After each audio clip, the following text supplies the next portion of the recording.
Hola, hola. Bueno, vamos a esperar un par de minutitos más que se siga uniendo más gente. Así damos comienzo a este cuarto módulo del posgrado de sexología comunitaria. Hola, Juli, bienvenida. Estamos esperando que entren más personas. Ya está la doctora Olga Marega, quien hoy con su generosidad nos va a compartir sus conocimientos. Floren, bienvenida. ¿Cómo estás? Hola, ¿qué ¿Estás sin tal? micrófono? Ahí está, y se te ¿Se, escuchó. se me Bienvenida. escucha bien? Muchas Sí, se te gracias. escucha ¿Cómo están? perfecto. Sí, sí. Muy bien. ¿Todo bien? Todo muy bien, sí. Acá estamos. Eh, Hola, hola, buenas tardes. Cualquier duda ponemos por el chat. Acá ponemos hoy con nosotros la doctora Olga Marega.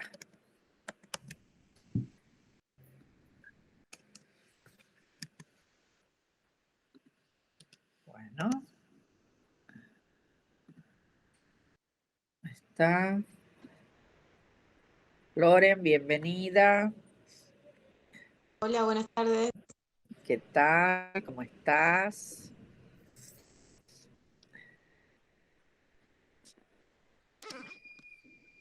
En este grupo, doctora Marega, tenés varias colegas, ginecólogas, tocoginecólogas, obstetras, y Bueno, acá está una de ellas, la doctora Beatriz Moya, así que ya nos está acompañando. Ella es muy buena alumna, muy puntual, entonces desde muy temprano ya se incorpora.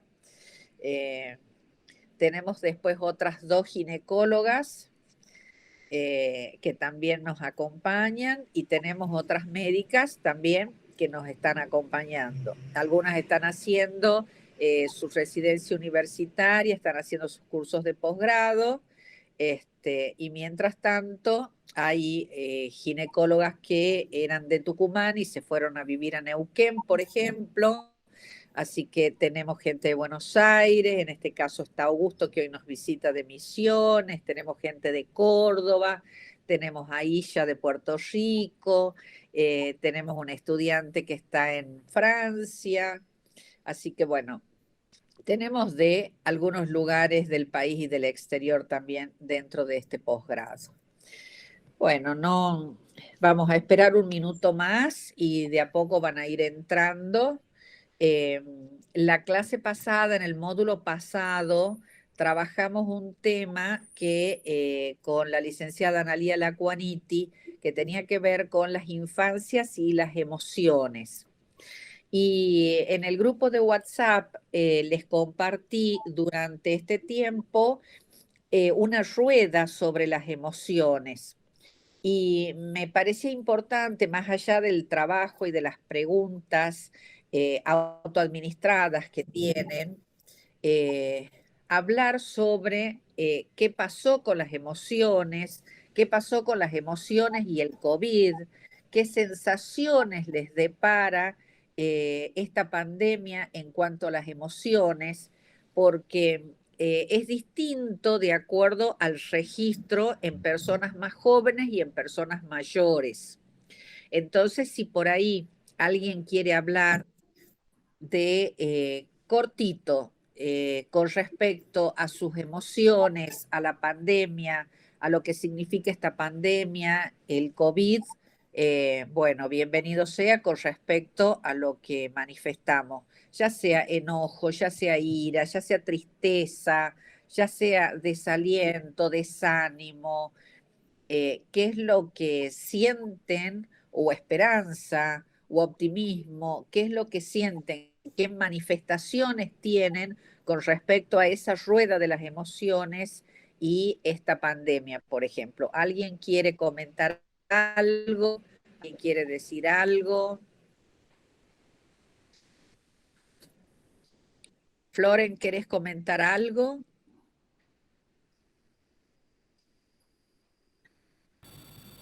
¿Yo? ¿Cuál de las dos, Flores? A vos, justamente.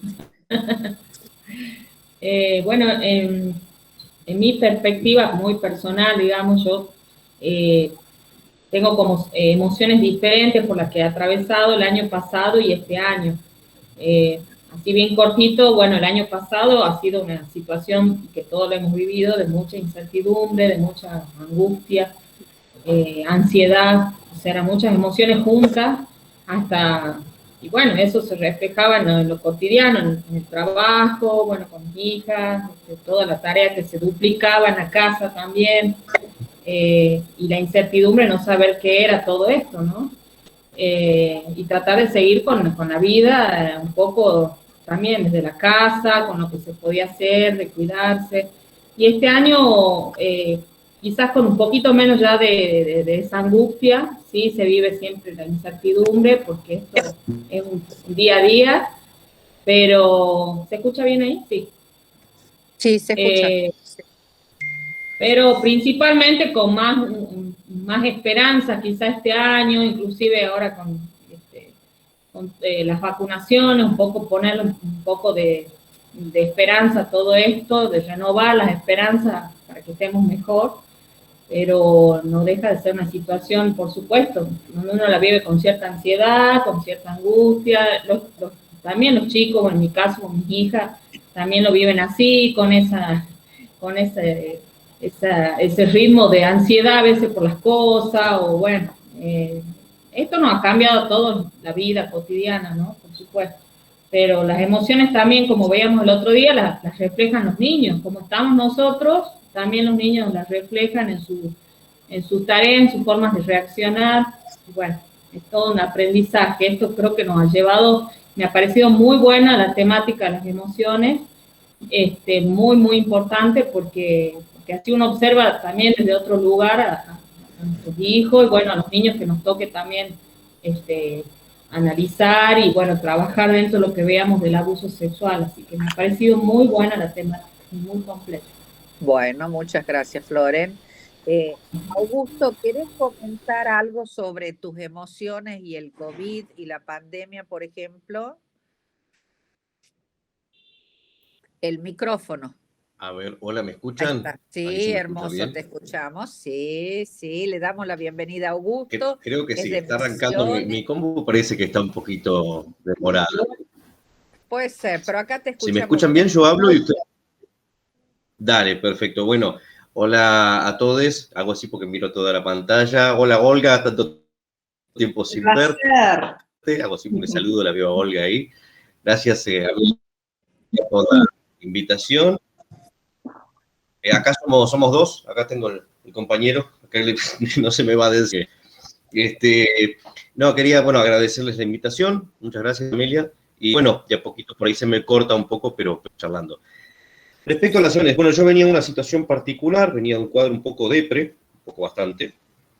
Y en ese sentido, particularmente, y esto lo digo por ahí para quienes hacen consultas psicológicas o hablan de sexualidad o hacen clínica, para quienes de mucho encierro, de mucha depresión, la pandemia no hizo estragos en ese sentido. Justamente, al contrario, sé que interesante nivel en términos de no había necesidad de salir, no había necesidad de exteriorizarse. Así que, por ejemplo, a mí me sirvió como para bajar las ansiedades del salir afuera, ¿sí? Permítanme esa redundancia.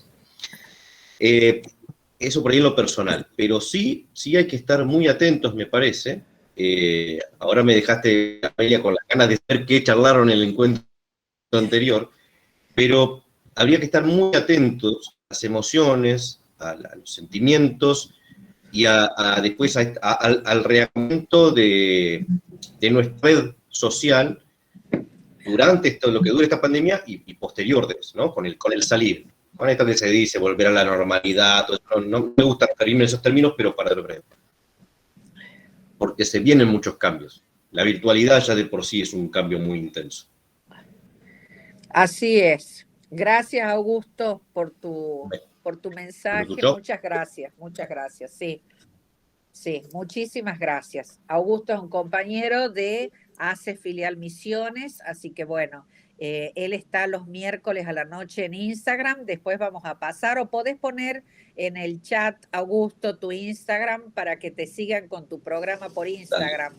¿Ah? Eso sería bueno, si lo Dale, pudiéramos ahí les hacer. dejo Bueno, un mensajito ya que chiquitito para no estamos... interrumpir, les dejo quién soy. Bueno, perfecto.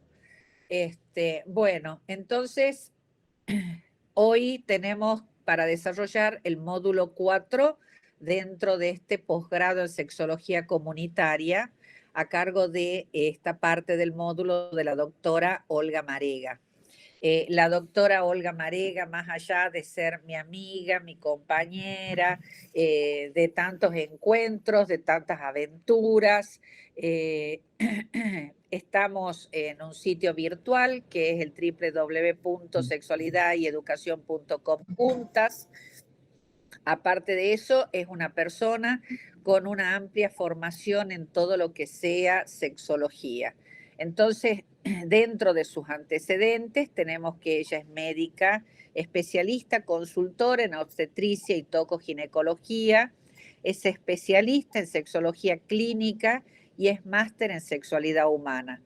También es miembro del Comité de Nomenclatura de la FLACES, que es la Federación Latinoamericana de Sociedades de Sexología, hasta el 2022. Es miembro de ISSM, que es International Society for Sexual Medicine.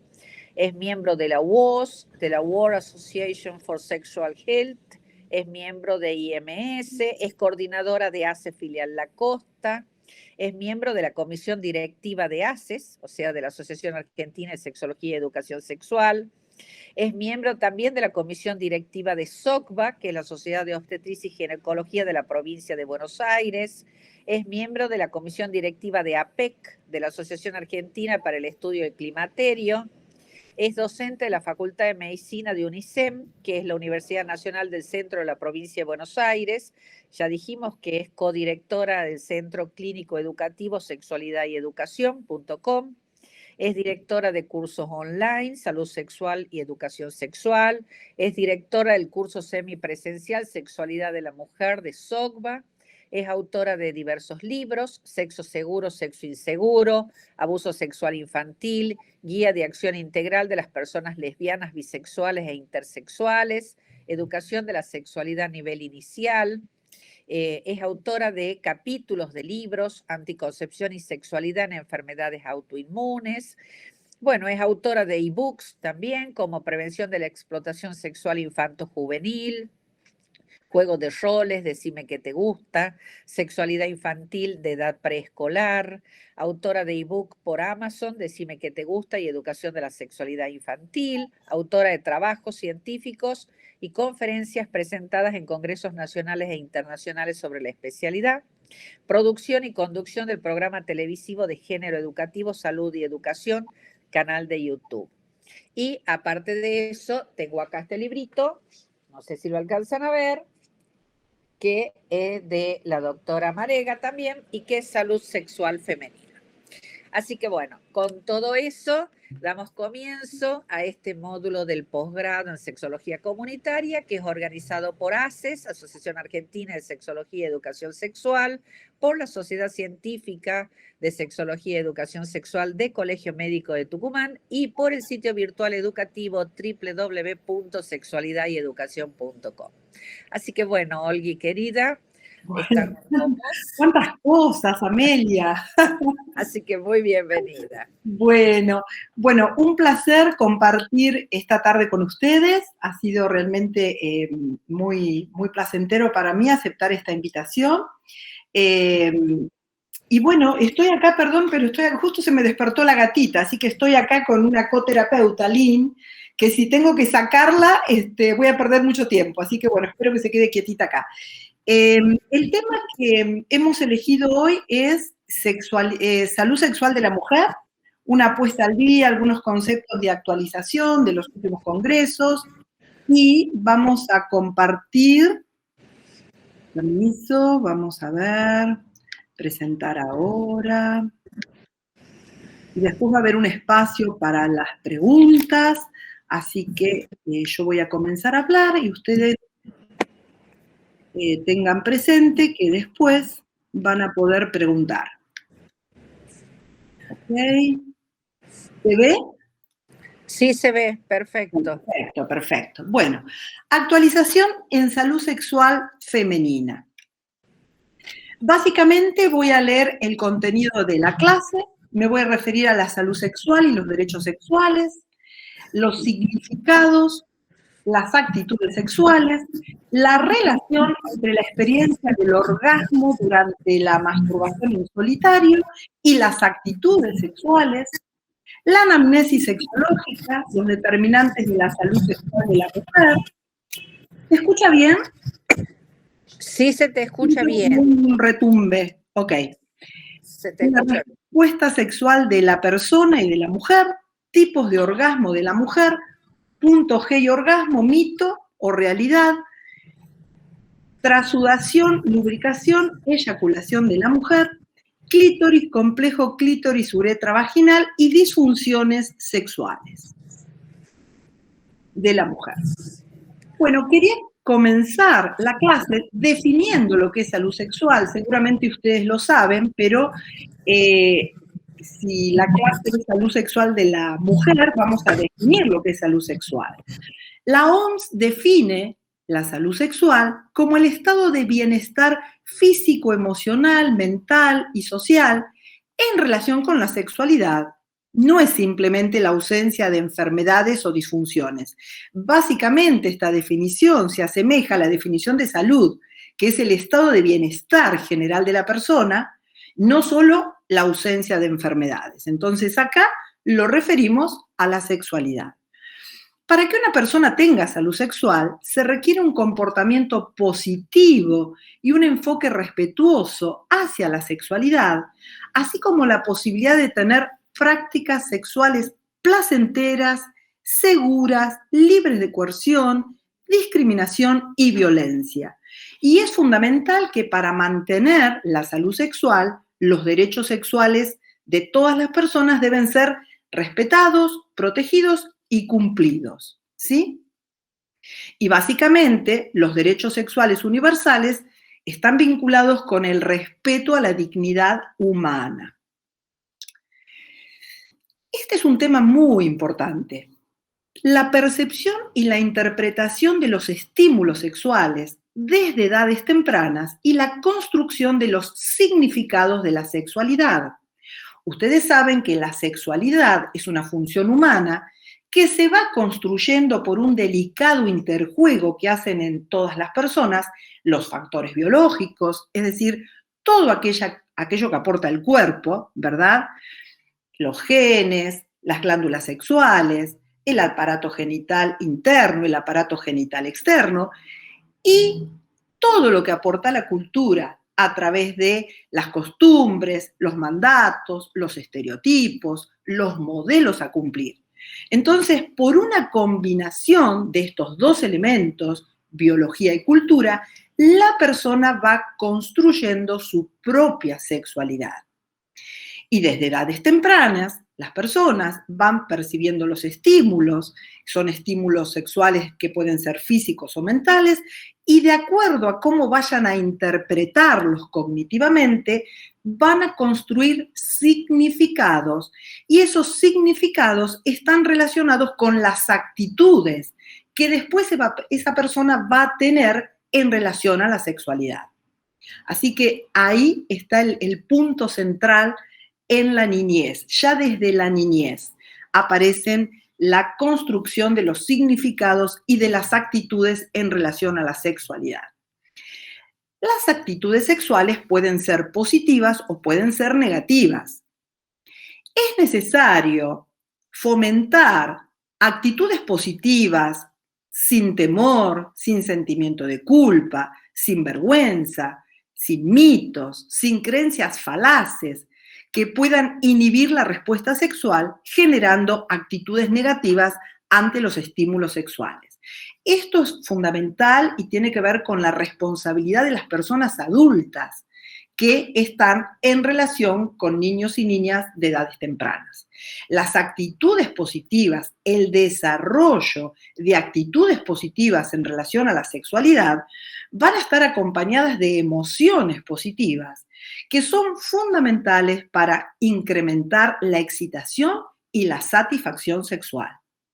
Y la construcción de actitudes negativas van a estar acompañadas de emociones negativas. Y eso lleva, naturalmente, a una disminución de la excitación y la satisfacción sexual. Esto es algo que se va a dar para todas las personas, ¿verdad? Varones y mujeres. Es algo muy importante tenerlo presente porque esto se construye desde las edades tempranas de la vida. Las actitudes hacia el placer sexual.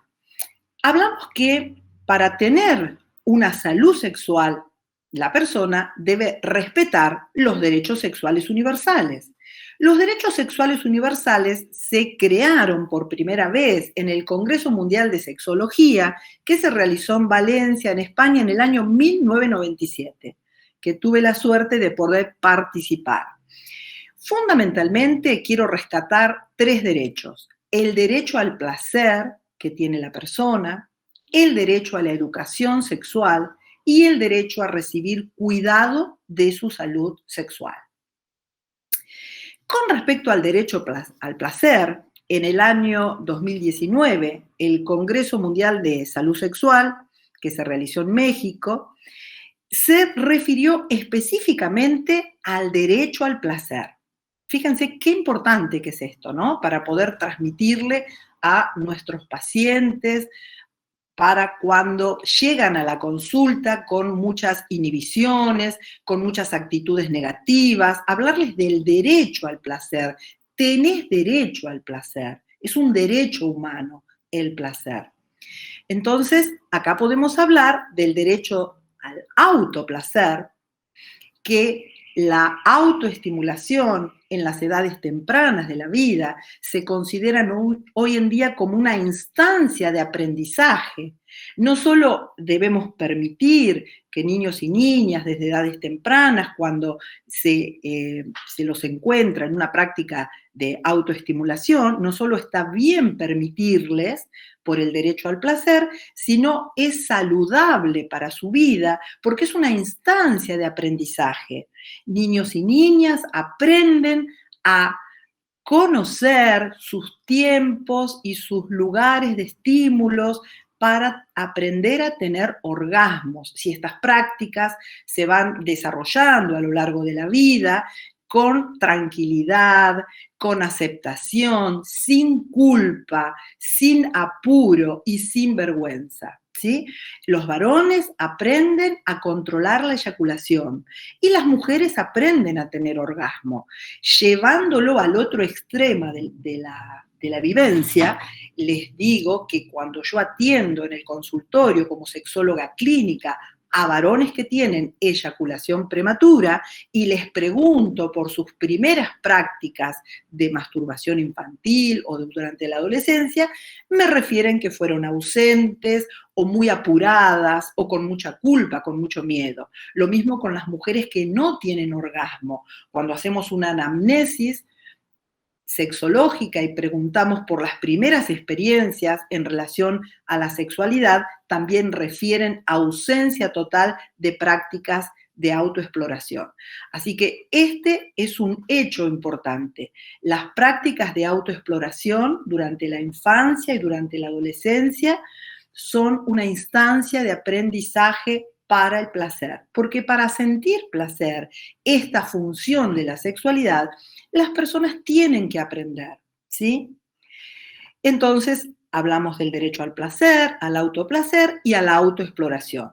Y sabemos que hay muchas culturas, fundamentalmente las occidentales, todavía hay muchas culturas que no aceptan el placer sexual y fundamentalmente cuando están ligadas a con una fuerte impronta religiosa, ¿no? Donde se prohíbe el placer sexual fuera de ciertos marcos, como por ejemplo el marco del matrimonio, ¿sí?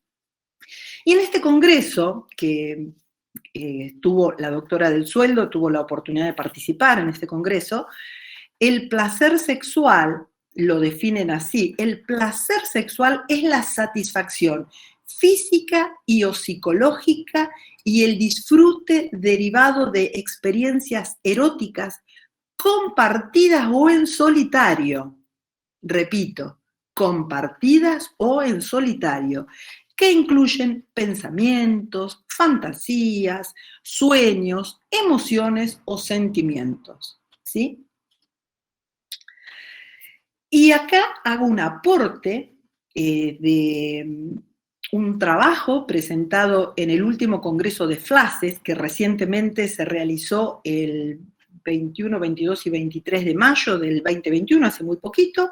Se presentó un trabajo sobre la relación entre la intensidad del orgasmo y el placer y fundamentalmente las actitudes positivas hacia la función sexual.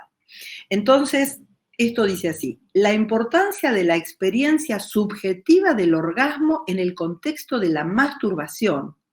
La mayor intensidad del orgasmo en el contexto de la masturbación en solitario se asocia con más erotofilia, es decir, más sentimientos positivos y de aceptación hacia la sexualidad, una actitud más positiva hacia la masturbación, hacia las fantasías sexuales y más propensión a la excitación y también a toda la función sexual de la persona, al deseo y a la capacidad y satisfacción orgásmica, ¿sí? Esto lo presentaron en este... voy a ver si corro esto. A ver si lo puedo correr un poquito. Bien. El profesor Oscar Servilia en el Congreso de FLACES en mayo del 2021. A ver.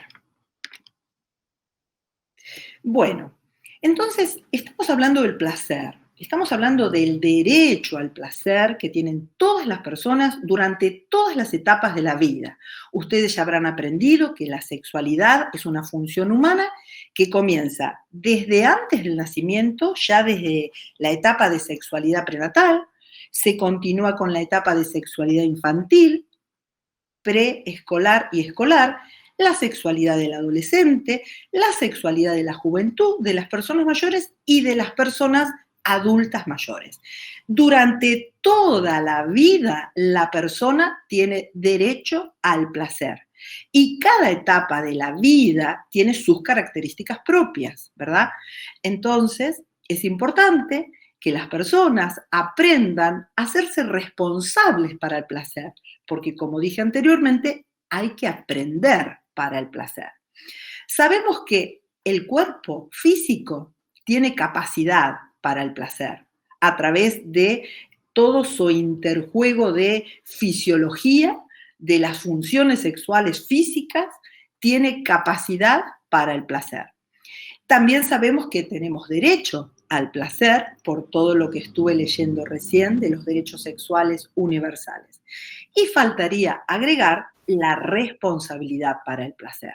Esto es algo muy importante para decirle también a nuestros pacientes, porque lo que ocurre muy frecuentemente es que cuando una persona viene a la consulta, ya sea varón, ya sea mujer, por cualquier tipo de disfunción, quieren algo mágico, quieren una pastilla mágica, quieren una nube mágica, algo que inmediatamente, como hacer el on-off del televisor que se prende y se prende y se apaga el deseo, aparece por arte de magia el orgasmo, y no es así.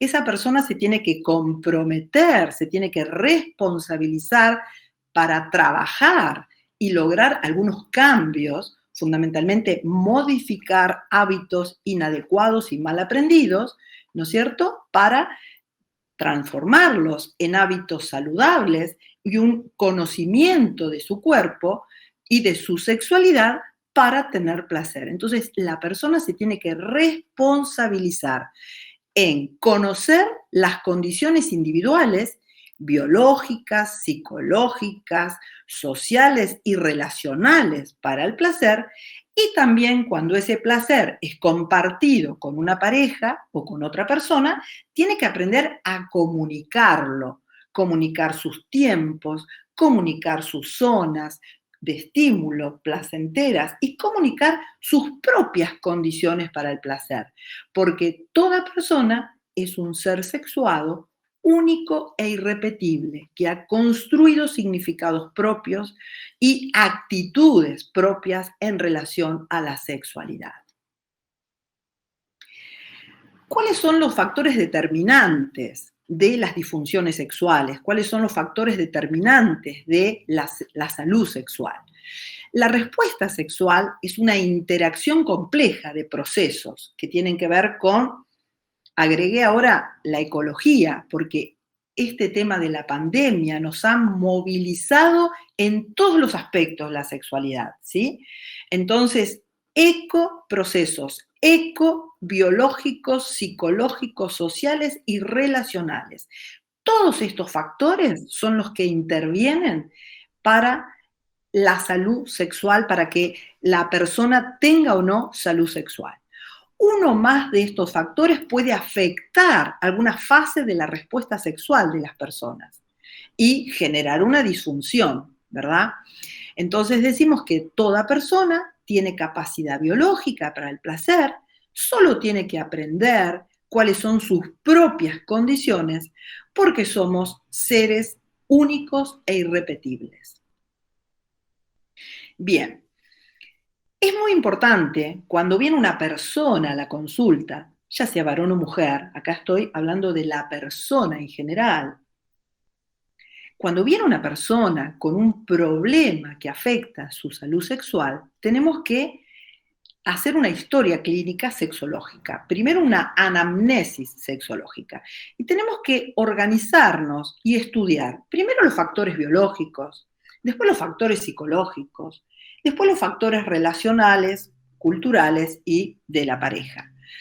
Con respecto a los factores biológicos, los determinantes biológicos, es muy importante que estudiemos el estado de salud de esa persona. Es muy importante el sexo, porque hay algunas enfermedades que están más relacionadas con un sexo que con el otro. Es muy importante la edad. También hay enfermedades que están más relacionadas con una edad que con otra. Por ejemplo, una mujer de 25 años que viene con dispareunia, probablemente pensemos que tiene una infección, que tiene un problema en su genitalidad que le provoca dolor. Pero si viene una mujer de 64 años, que ya hace más de 5 años, promedio, que ya no tiene más su menstruación, que está en la menopausia, en la posmenopausia, probablemente la causa de su dispareunia sea la hipotrofia o atrofia de su aparato genital.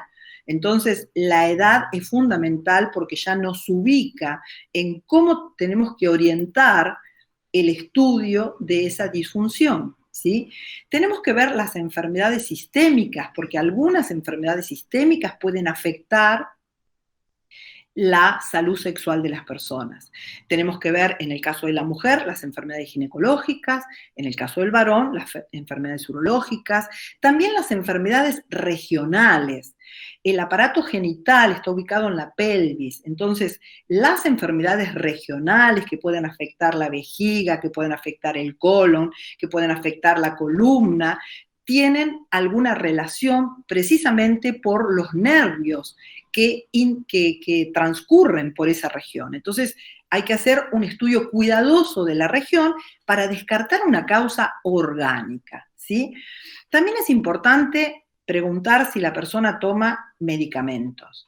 Hay antidepresivos que afectan negativamente la sexualidad, en el deseo y en el orgasmo. Por ejemplo, la fluoxetina, la sertralina es muy inhibidora para tener orgasmos, ¿sí? Así como son los que fundamentalmente se usan, también la dapoxetina, para el tratamiento de la eyaculación prematura en los varones. Y también tenemos que ver el estado hormonal, tenemos que ver si tiene hipotiroidismo, si está con las hormonas sexuales, estrógenos y andrógenos disminuidas. Tenemos que ver los hábitos de esa persona, si la persona tiene hábitos no saludables como el sedentarismo, la alimentación con alimentos muy grasos o muy llenos de harinas, ¿no es cierto? Si no tienen hábitos saludables, las personas también pueden predisponer a un estado de salud sexual defectuosa. Puede ser directamente por afectación física o por la afectación de la autoestima si la persona tiene sobrepeso, por ejemplo. Y también los tóxicos, como el cigarrillo, como el alcohol, como la marihuana, como otros tipos de químicos, también pueden afectar negativamente la sexualidad.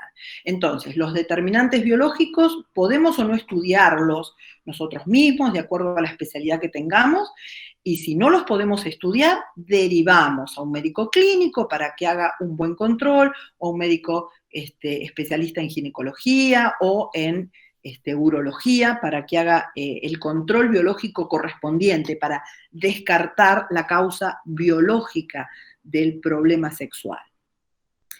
Hay un trastorno en la mujer que se llama trastorno de excitación genital persistente, ¿no es cierto?, que está relacionado con una sensación genital no erótica, muy molesta, puede persistir por horas, días o semanas. La persona también puede tener orgasmos excesivos incontrolados, pero no placenteros, y esto está asociado a un problema en la columna, el quiste de Tarlov, en la espina sacra 2, 3 y 4. ¿Por qué? Porque pueden afectar los nervios pudendo y pélvico, que tienen mucho que ver con el orgasmo de la mujer. Ahora vamos un poquito más adelante, también voy a explicar un poquito esto. También las hernias de disco pueden afectar la salud sexual de la persona, ¿sí? Esta es una diapositiva aportada por el doctor Barry Komisaruk, que tuve el placer de invitarlo y él aceptó mi invitación a exponer sobre el orgasmo en el Congreso de SOCBA que se realizó en diciembre del año pasado. El doctor Barry Komisaruk es autor del libro La ciencia del orgasmo.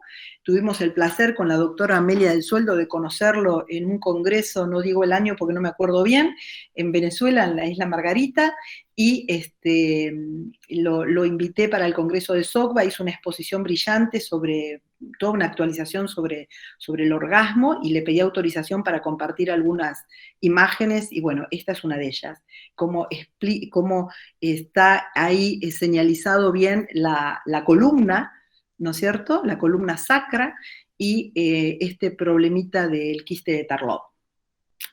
Esto es un disparador para tener presente que cuando una mujer no tiene orgasmo, tenemos que descartar la cuestión biológica, ¿no? No solo tenemos que poner nuestra atención en que no aprendió a tenerlo. Fundamentalmente cuando una mujer tiene una anorgasmia secundaria, es decir, tuvo orgasmos y después con la misma pareja, con el mismo tipo de estímulos, dejó de tenerlos o aparece con un orgasmo atípico. Entonces, tenemos que pensar que también hay causas biológicas que pueden afectar el orgasmo de la mujer, ¿sí? Bueno, con respecto a la historia clínica sexológica, tenemos los determinantes psicológicos, los significados. Recuerdan que hace muy poquito hablé de cómo se van construyendo los significados de la sexualidad, de acuerdo a cómo cada persona, ya desde edades tempranas, va mamando todo lo que la cultura le impone para copiar.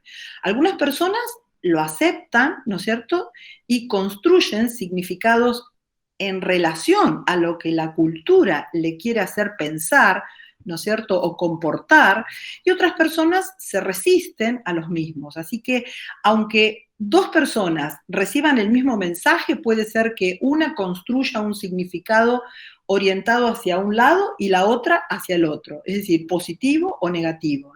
Tengo el ejemplo de dos hermanas,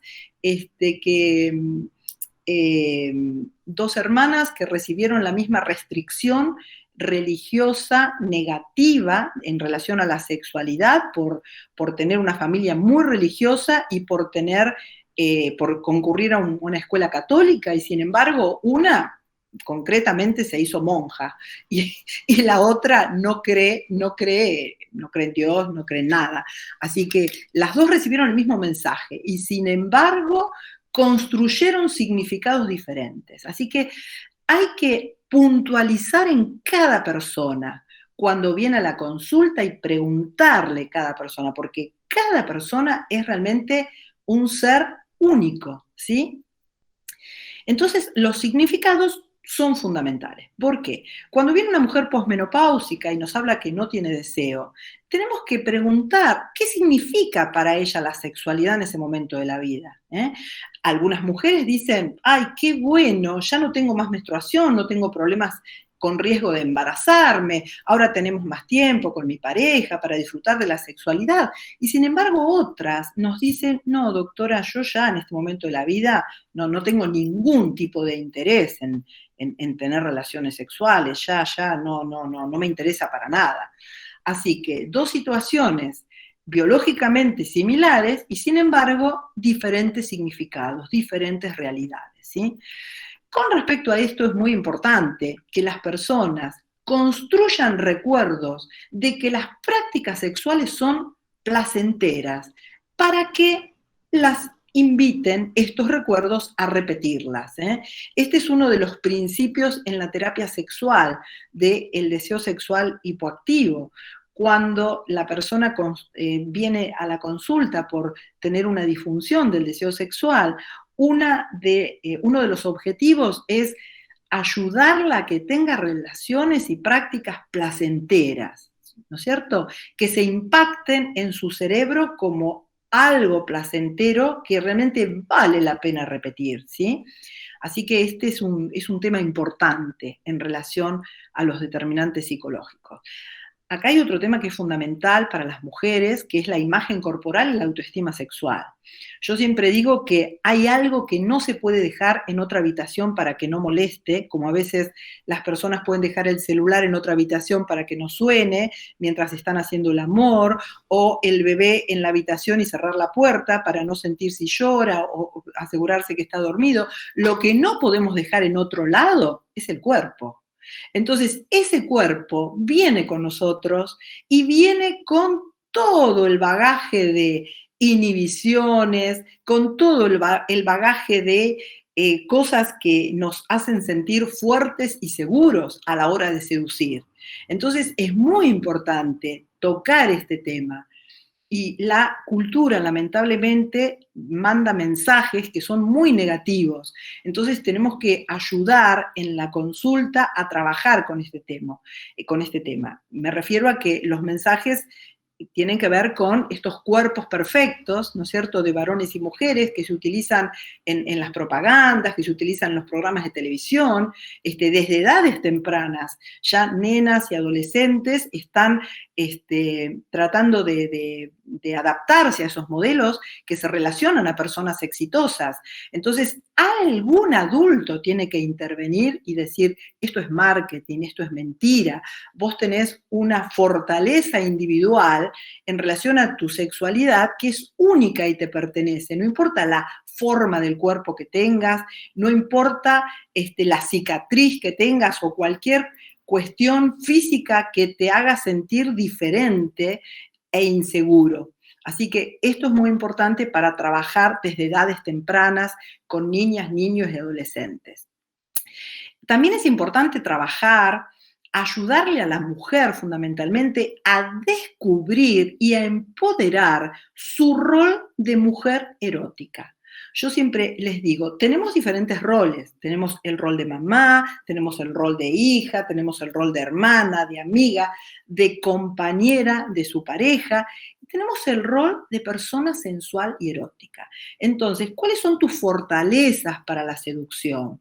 ¿Cuáles son tus debilidades? ¿Cuáles son las actitudes, la ornamentación, la vestimenta que te hace sentir segura a la hora de seducir y de estar en una situación erótica y sexual?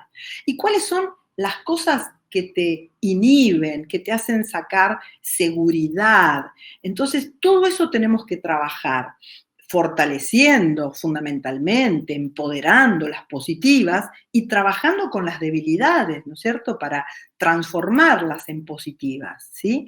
Porque esto es fundamental en las mujeres de todas las edades.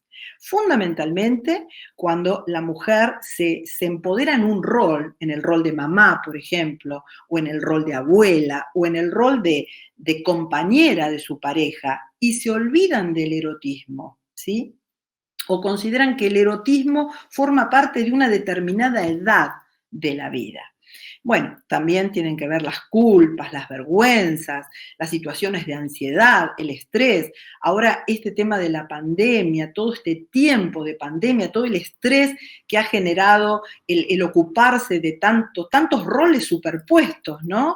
El rol de la mamá, el rol de la que cocina, el rol de la que tiene que atender a los chicos, el rol de la mujer que tiene que trabajar desde la casa, atender todas las cosas, y bueno, y además hacer el amor con ganas y con mucho deseo. Entonces, realmente es todo un desafío. Hay que ayudarla a la mujer a encontrarse con su rol de persona sensual, ¿sí? Bueno, trabajar con los miedos y el tema de las ansiedades situacionales. Muchas veces las personas tienen pensamientos intrusos a la hora de hacer el amor, pensamientos intrusos que la distraen de los estímulos. Por ejemplo, miedo al fracaso, una persona que le cuesta tener orgasmos y va a una situación sexual ya con miedo a que no lo va a tener al orgasmo. Entonces, todo su pensamiento está centrado en esto, me va a volver a pasar lo mismo, ¿qué puedo hacer para tener un orgasmo? A veces hay mucha demanda de satisfacción de la pareja, a veces la pareja a la mujer le pone mucha presión para tener un orgasmo con la penetración, mucha presión para encontrar el punto G, mucha presión para tener un orgasmo simultáneo, y también la pareja le pone mucha presión para tener un orgasmo rápido, cuando la pareja que es varón tiene una disfunción eréctil o tiene una eyaculación prematura. A veces también hay demanda para tener una performance exitosa y la persona está en la práctica sexual como tomándose examen, ¿no es cierto? Por la postura, por la forma, por el movimiento. Entonces, todo eso distrae a la mente de los pensamientos eróticos que son los que tienen que estar presentes en ese momento. Con respecto a los determinantes vinculares y de pareja, porque ahora no hablamos solamente de pareja, sino también hablamos de vínculos, ¿sí? Con la doctora, bueno, aprovecho para invitarlos a todos, porque con la doctora Amelia del Sueldo, próximamente el 10 de julio, vamos a dar un simposio sobre pareja y vínculos erótico-afectivos, y nos vamos a explayar en toda esta temática. Con respecto a esto, básicamente voy a tocar algunos tips. Tienen que ver con desconocer sobre las diferencias de estímulos y tiempos cuando, bueno, las prácticas sexuales pueden ser entre personas del mismo sexo, género, y también pueden ser personas entre diferentes géneros, y esto generalmente ocasiona una diferencia en los conocimientos, ¿sí? Porque la anatomía y la fisiología de una mujer es diferente a la anatomía y a la fisiología de un varón. Entonces, estas diferencias en relación a los estímulos y en relación a los tiempos de excitación, hay que conocerlas, ¿eh? Entonces, muchas veces el desconocimiento de estas diferencias genera que las personas se desencuentren. Las diferencias de género también son muy importantes, la salud de la pareja y los hábitos de la pareja. A veces las parejas se enferman, y cuando la mujer adopta un rol de cuidadora de su pareja, pierde el deseo, ¿sí? Con mucho amor, con mucho cuidado, va a atender a su pareja enferma, pero dejó de desearlo, porque ahí cambió el rol, perdió la admiración desde lo sexual, se convirtió en una madre, en una cuidadora. La mujer es muy delicada con este tipo de situaciones, ¿eh? Necesita admirar a su pareja. También cuando la pareja muchas veces tiene problemas con el trabajo y cambia su trabajo, o cuando realiza cosas en la casa de la mujer y la mujer, a veces esto pasa en la convivencia, ¿no? O sea, parejas que cuando se encontraban tenían unas relaciones maravillosas y de pronto comienza la convivencia, entonces la mujer ya lo ve desde otra manera a su pareja, ¿sí? Ya sea varón o mujer. Y entonces ahí se terminó la admiración y se fue el deseo. Así que estas cosas, sobre todo en las parejas jóvenes de tiempo me refiero, a veces las parejas de muchos años de convivencia, sabemos que la relación se va deserotizando porque va cursando diferentes etapas, ya pasó la etapa de atracción, entonces esta pareja va a tener que trabajar creando situaciones para que aparezca el deseo. Pero en parejas de poco tiempo, cuando desaparece el deseo, entonces tenemos que empezar a analizar un poquito, a ver cómo se modificaron los roles en esta relación, qué pasó acá. También tiene mucho que ver las disfunciones sexuales de la pareja, ¿sí?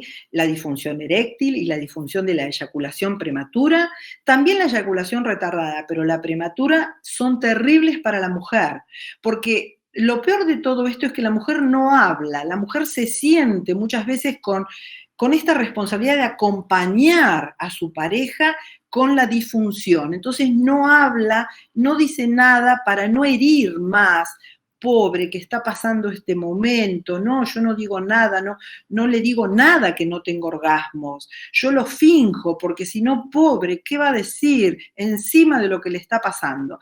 Y muchas veces veo mucho egoísmo por parte de estos varones que tienen una disfunción sexual y no consultan para buscar una solución. Y las parejas tienen que acompañar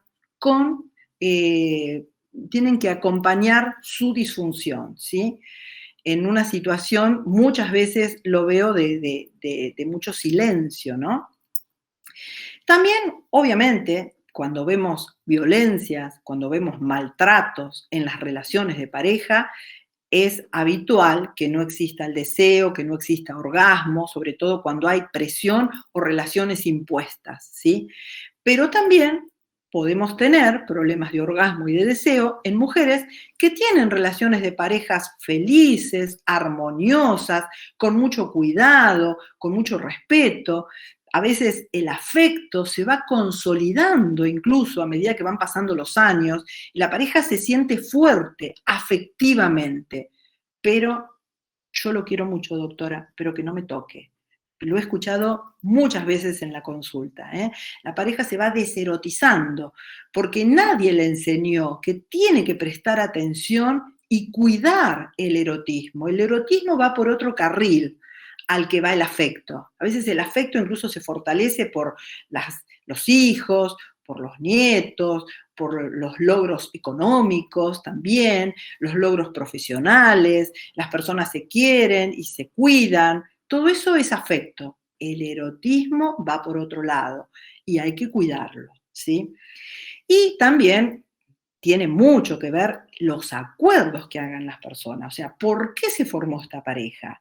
A veces hay situaciones de poliamor impuestas, no consensuadas realmente por ambas partes. Una parte lo propone y otra lo acepta por temor a perder.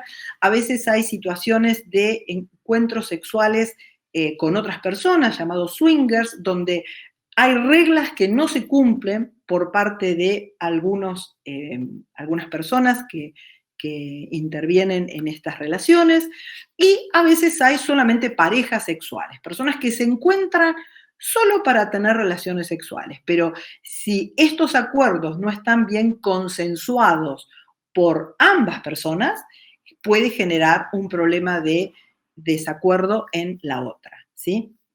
También es importante los tipos de estímulos para tener el orgasmo, las demandas para tener el orgasmo. Muchas veces algunos varones quieren insistir por estar mal informados, ¿no es cierto? Informados precisamente por los medios de comunicación, con el tema del punto G o del orgasmo simultáneo, del orgasmo a la penetración. Eso también genera problemas. Las mujeres vienen a la consulta pensando que tienen graves problemas sexuales o que están muy enfermas porque no pueden complacer a su pareja en relación a esto. Y fundamentalmente las diferencias de tiempos y de deseos, porque somos personas diferentes en todos los órdenes de la vida. Y con respecto a los determinantes culturales que se relacionan con los psicológicos, ¿por qué? Porque es desde la cultura, la cultura que enmarca el desarrollo de una persona, desde donde se maman los significados.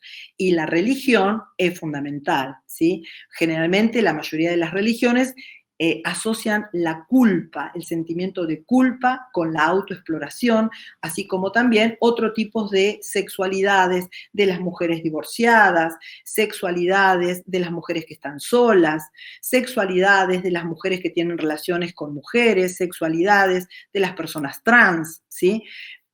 Nuestro querido amigo y colega Luis María Aleratucha, él escribió que el sexo oficial en muchas culturas tiene que ver con lo aceptado, heterosexual dentro del vínculo del matrimonio y totalmente reproductivo. O sea, algunas culturas aceptan la sexualidad dentro de el sexo oficial, ¿sí? O sea, tenemos que educar para romper todos esos prejuicios porque realmente le generan malestar a las personas y mucho sufrimiento.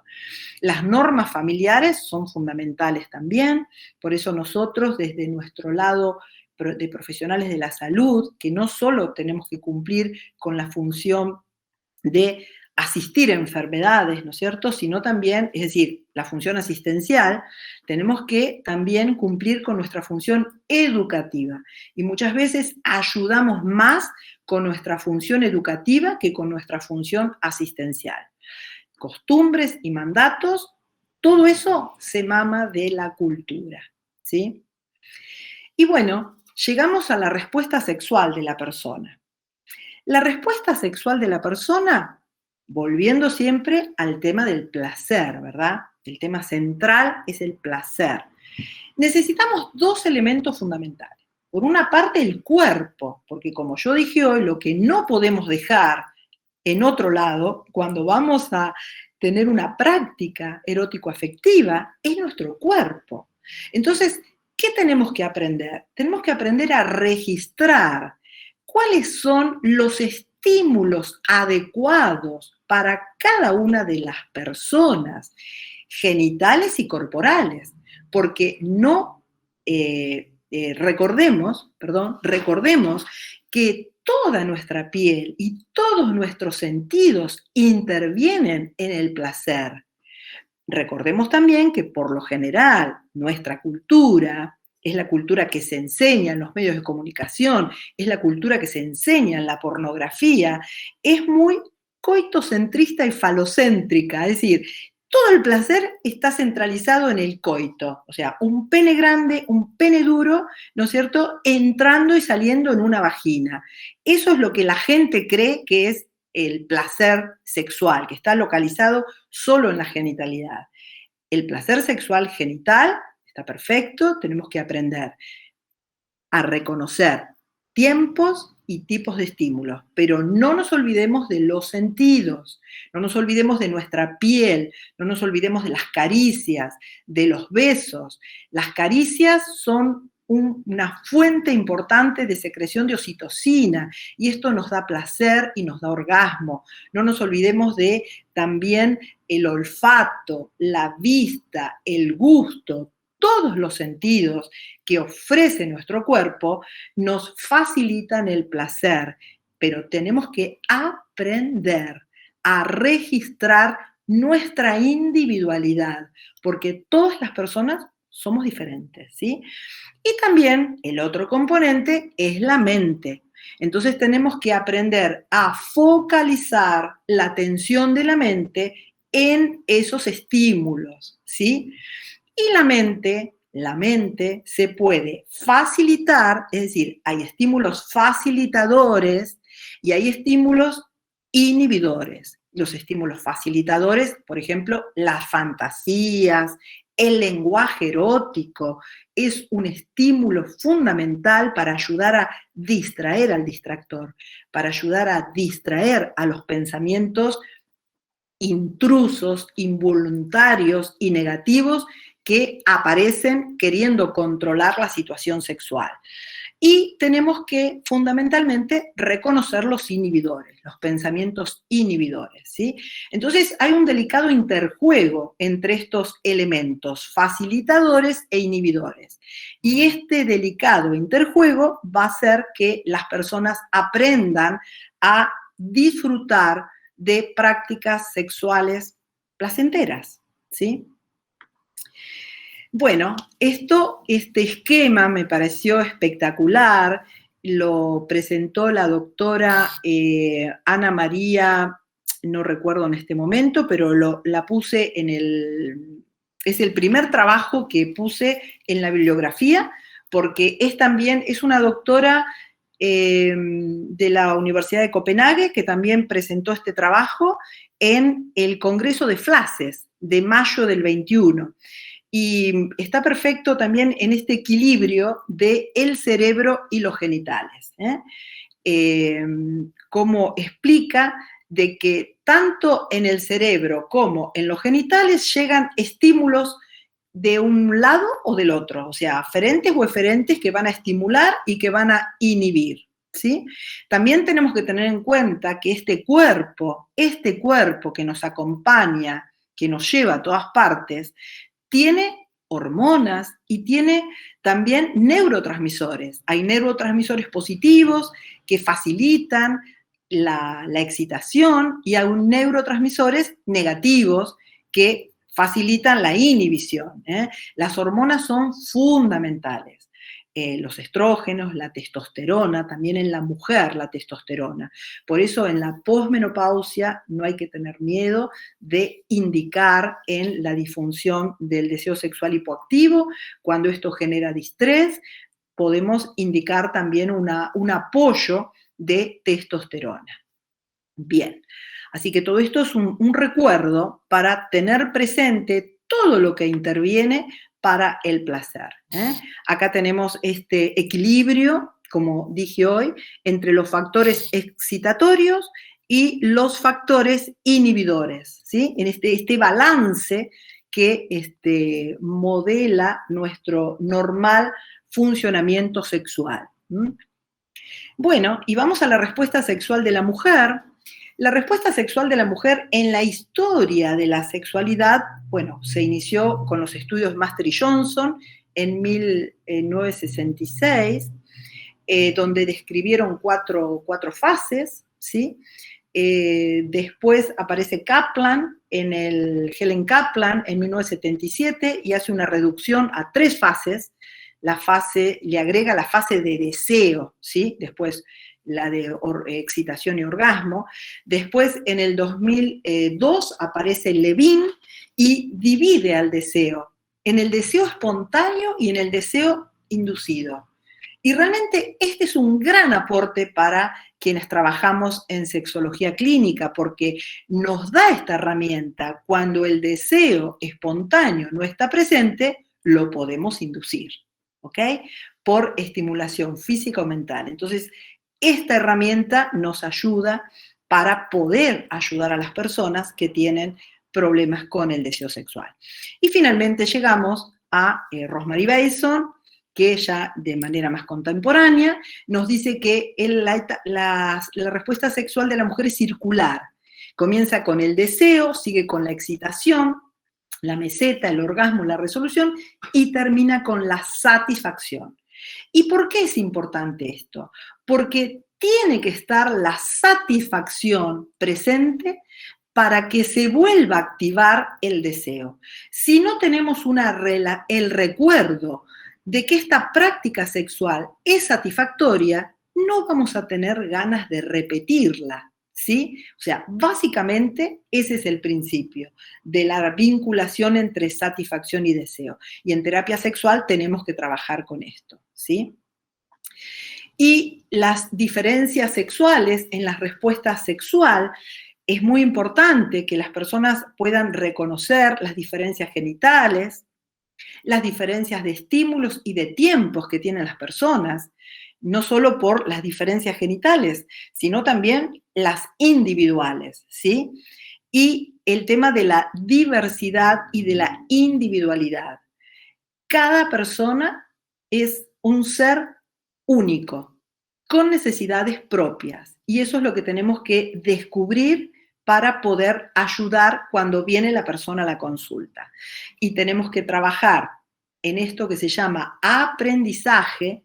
Tenés que aprender a reconocer estímulos, tenés que aprender a focalizar la atención en esos estímulos. Tenemos recursos que damos para, herramientas que damos para eso, y tenemos que aprender a comunicar si haces una interacción sexual con otra persona o con otras personas. Y el concepto de el placer tiene que ser corporal, genital y simbólico. ¿Qué significa eso? El placer se produce por la estimulación del cuerpo a través de toda la sensorialidad, por estimulación de los genitales, pero también existe un placer simbólico. ¿Qué significa esto? Por ejemplo, el mejor ejemplo que yo tengo para darles es este. Hay muchas mujeres que se excitan mucho cuando ellas practican sexo oral. Así como hay muchas que dicen, yo practico sexo oral, doctora, a mí no me gusta, pero lo hago a mi pareja porque él me lo pide, hablando del sexo oral de una pareja heterosexual. Pero otras mujeres me dicen, a mí me excita mucho practicarle sexo oral a mi pareja. ¿Por qué? A una no le gusta y a otra le excita mucho. Me da mucho placer, doctora.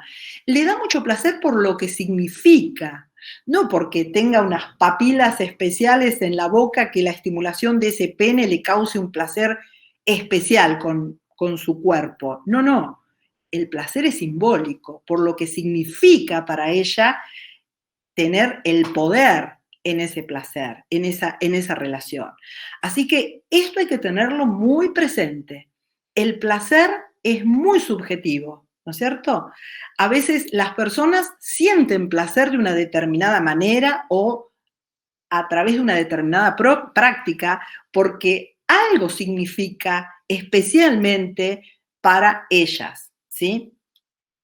Y bueno, es importante conocer los genitales a través del sexo asignado al nacer de las personas varones. Nosotros sabemos que el sexo es el componente biológico de la sexualidad, ¿sí? Y tiene que ver con los genes, las glándulas sexuales, las hormonas sexuales, los genitales externos e internos, y generalmente las personas, de acuerdo al sexo asignado al nacer, pueden ser varones, mujeres o intersexuales, ¿sí?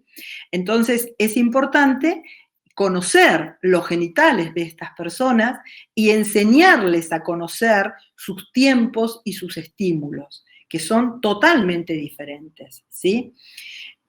También los genitales de las personas trans, que pueden ser reasignadas quirúrgicamente o no. A veces es necesario hacer un reaprendizaje después de la cirugía, fundamentalmente para ubicar las zonas genitales de máximo placer. Es importante hablar con los cirujanos a ver qué lugar dejaron para los nuevos clítoris, ¿no es cierto? Cuando hablamos de los genitales de las personas trans. Y con respecto a la respuesta sexual de la mujer, hoy en día no hablamos solamente de clítoris, sino que hablamos del complejo clítoris-uretra-vaginal. Es un complejo que está formado fundamentalmente por el clítoris y por la parte anterior y externa, el tercio externo de la pared anterior de la vagina. Es una zona que da mucho placer a la mujer, pero hay variaciones individuales por la anatomía específica que tenga esta zona. Sí sabemos que el clítoris es la parte de la genitalidad femenina que está creada exclusivamente para darle placer a la mujer. El clítoris tiene un glande, tiene un prepucio, tiene un cuerpo y tiene unas cruras o piernas, que son dos prolongaciones que se meten dentro del infundíbulo y de los labios de la mujer. Después, acá podemos ver en la imagen, sobre todo la imagen derecha, cómo está la uretra, la vagina, ¿no es cierto? Y el clítoris. Para quienes practican la especialidad de ginecología, es muy importante cuando hacemos un examen ginecológico empezar mirando el clítoris, porque a veces hay adherencias del capuchón, fundamentalmente en mujeres anorgásmicas, fundamentalmente en mujeres cuando hay una fibrosis del clítoris, en mujeres por la atrofia que se produce después de la posmenopausia, y también a veces en mujeres diabéticas e insulinodependientes también se produce una atrofia de las células que forman el tejido eréctil que tiene el cuerpo del clítoris. Así que hay que hacer una inspección de este órgano porque es central para originar el estímulo genital del orgasmo de la mujer.